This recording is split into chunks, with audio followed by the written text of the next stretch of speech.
Hello mga sangkay mga kalingap! Welcome back to my channel. Ito po mula yung sangkay na sa Sangkay Loans muling nagbabalik. Kumusta? Kumusta kayong lahat? Sana nasa maayos na kalagayan ng lahat. Mapadito sa Pilipinas or sa mga nasa ibang bansa, dobling ingat tayo, no? So mega love shoutout sa inyong lahat, sa Team Sangkay Original, Team Sangkay Sponsors, Team Kalingap, Kuya Val, Ate Edna, Kalingap Rob, sa lahat ng aking mga followers, supporters, and subscribers, sa mga lolos, lolas, FWs, and PWDs. Mega love shoutout sa inyong lahat, and of course, I love you all. Ayan.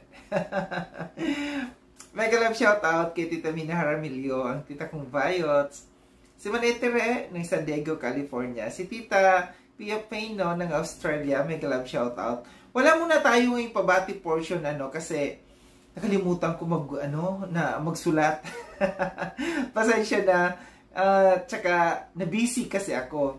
So, shoutout ko na lang po yung aking mga kasamahan na Kalingap Watchers. Huwag niyo po kalimutan, no? Subscribe niyo po sila, no? Yung mga may YouTube channel na kasamahan kong, Kalingap Watchers.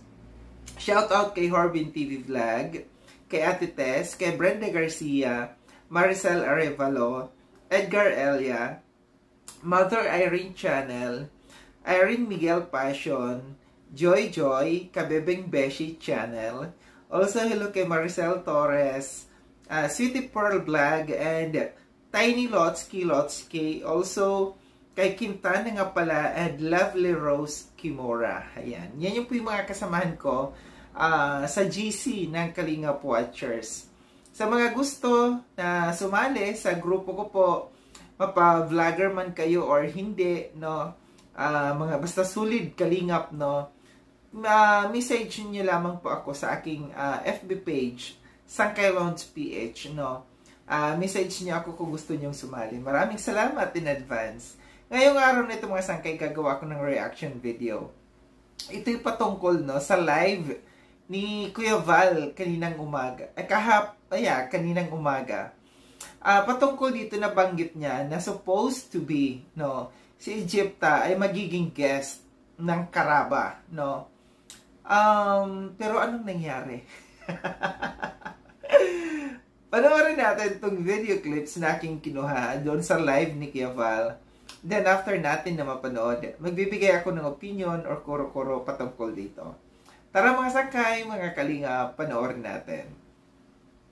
Ni-invite ba ni Teacher N si Egypta po sa live nila kahapon na pinapaakyat ng Karaba itong si Egypta. Baka may gustong sabihin, paliwanag kung ba't niya po nag-content po na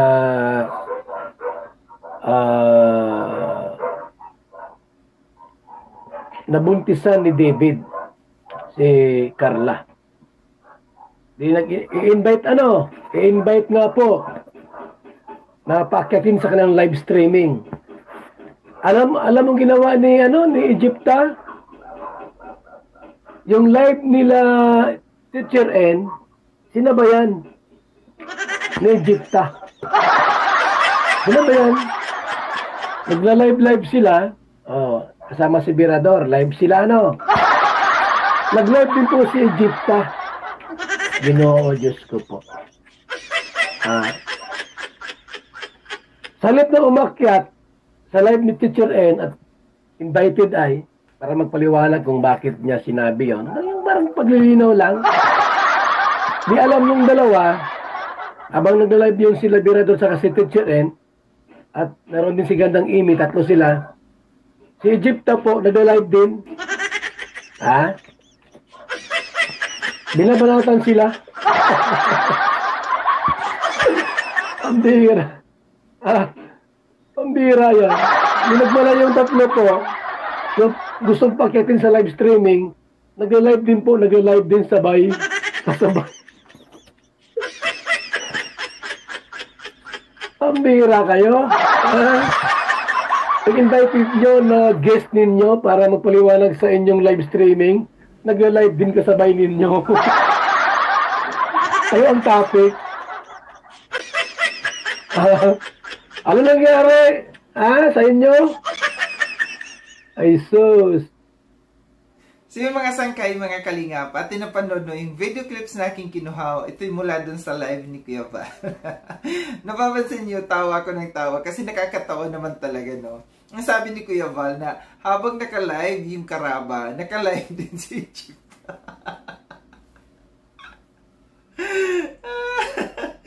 Ito lang, bago tayo dumako doon, ano, sa totoo lang, may mga tao na mga nag-reach out din sa akin na nagsasabi na, saan kayo baka gusto mo na mag-live, no?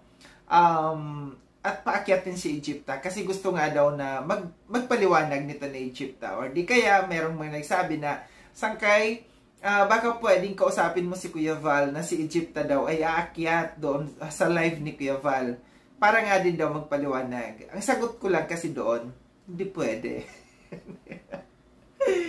Hindi pwede kasi may prinsipyo tayong tao, no? Pagkatapos ng lahat, no? Iyan na lang ang isipin natin. Pagkatapos ng lahat ng ginawang pambabalahuran ni Egypta sa atin, sa grupo natin, sa community natin, sa Kalingap, may lakas pa siya ng loob, no? Na para utusan or para mag-live ako para sa kanya. Hello. Hindi ko lang din lubos maisip, no? Na bakit pinayagan nito ni na Teacher N, no? Yung grupo nila, bakit pumayag sila na ito si Egypta ay aakyat sa live nila ng Karaba, di ba? Itong Karaba, sa mga hindi nakakaalam, ang Karaba ay Kalingap Radyo Balitaan. Ano? Nandiyan si na Teacher N, Gandang Emmy, no? Itong ano na ito, pinanood ko yung ano nila, yung live kasi akala ko nga aakyat, no? Pero sinabi doon ni Teacher N, ipinaliwanag ni Teacher N na hindi sila ang nag-reach out kay Egypta. Ito di umano si Egypta ang unang nag-reach out kay Birador, no? Na alam natin si Birador ay presidente ng Carepa, na gusto daw magpaliwanag, no? Gusto magpaliwanag ni Egypta sa mga naging issue sa kanya patungkol doon sa thumbnail niya na sinasabi na si Carla ay binuntisan ni David, no? So, gusto niya magpaliwanag dito. Nga lang, hindi sila sinipot. Ito isang pang walang respeto, di ba? Kung ikaw mismo, pang-iinsulto, parang pinaglalaruan mo yung mga tao dito sa Kalingap. Parang, siguro kung ginawa ito ni Egypta, tawang-tawa siya. Pinagtawanan niya yung Karaba. Kasi bakit? Parang isang sabi lang ni Egypta, kahit joke lang siguro, sabi niya, siguro tawang-tawa siya, o madali palang utuin itong mga ito. No? Isang sabi ko lang nagpapapaniwala. Di ba? Kasi mag-isip-isip kayo. Kung kayo, kagaya sa akin na may lumapit na gustong umakyat si Egypta, gustong papag-live ako.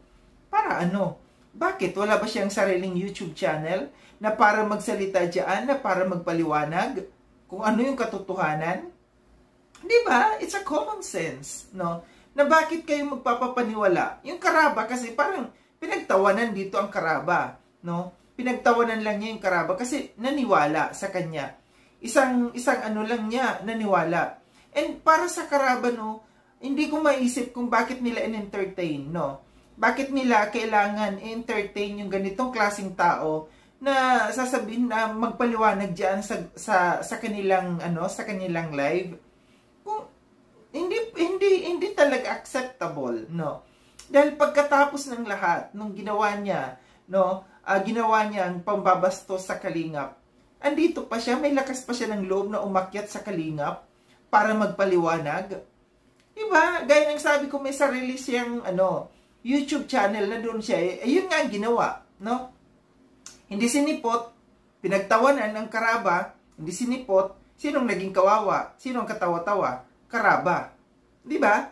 Silang pinagtawanan, silang katawa-tawa. Nag-antay sila sa wala.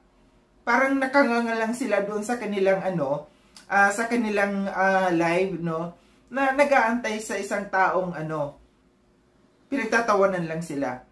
So dapat sa Karaba, pagka ganito, no, na mga tao na alam natin na kumalaban sa atin, huwag nang entertain, no? Para para tayo magkaroon ng views kasi nandito may taong yung kalaban magsasalita dito. Hindi para sa akin hindi siya katanggap-tanggap, no. Kagaya niyan, kayo ang pinahiya, pinagtawanan lang ni ang ginawa, nandoon nag-live, naka-live, nandoon siya para siyang nagsona doon sa kanyang live. Yun yung dapat niyang gawin, no? Hindi para umakyat kung saan-saan dito sa Kalingap. Yung dapat niyang gawin, magpaliwanag siya sa kanyang YouTube channel dahil meron siyang channel, no? Na yun yung niya, walang pwedeng may magtanong sa kanya. After all, kung natuloy yon doon sa sa Karaba, pagkatapos anong mangyayari? Kung yung mga niya, nakuha niya ang simpatya ng ibang mga Kalingap supporters or viewers, kung pinaakyat siya doon sa Karaba, kung natuloy, di ba? Siyempre, mag-emote-emote yun. Tapos na ba ang lahat?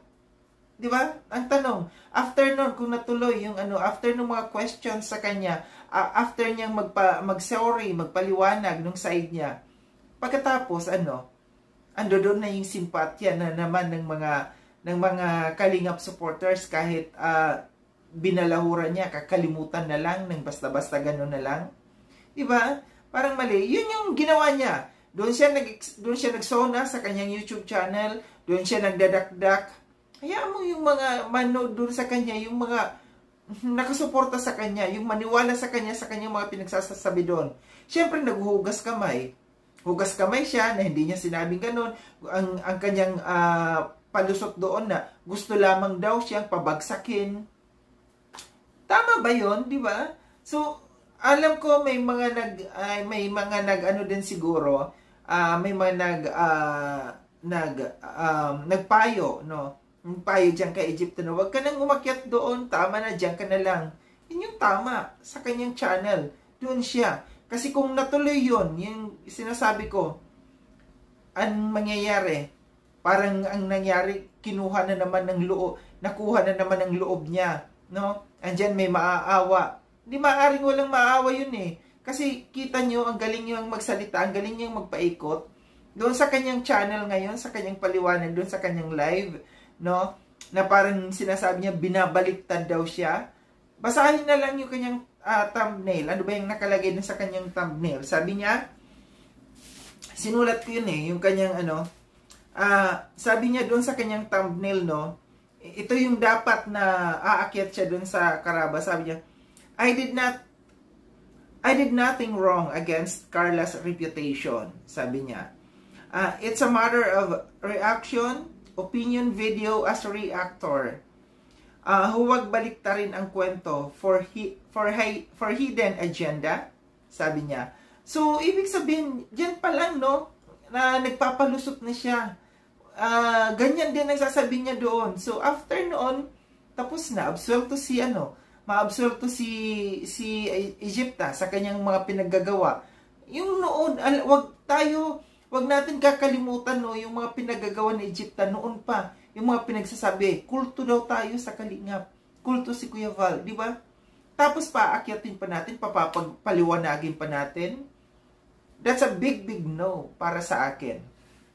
So ito lang reaction ko patungkol dito, no, sa nangyaring ito, na ang nangyari, ando doon, pinagtawanan lang ni Egypta. Maraming salamat mga sangkay na sa panonood. Sa mga hindi pa nakapag-subscribe kay Sangkailon, subscribe na po ako.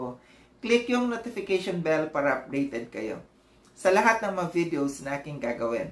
Like and share itong video na ito mga sangkay. Kita-kits tayo ulit sa susunod na video na aking gagawin. Ingat kayo sa ang dako ng mundo bang kinaroroon. Paalam ng mga sangkay, mga kalingap, paalam.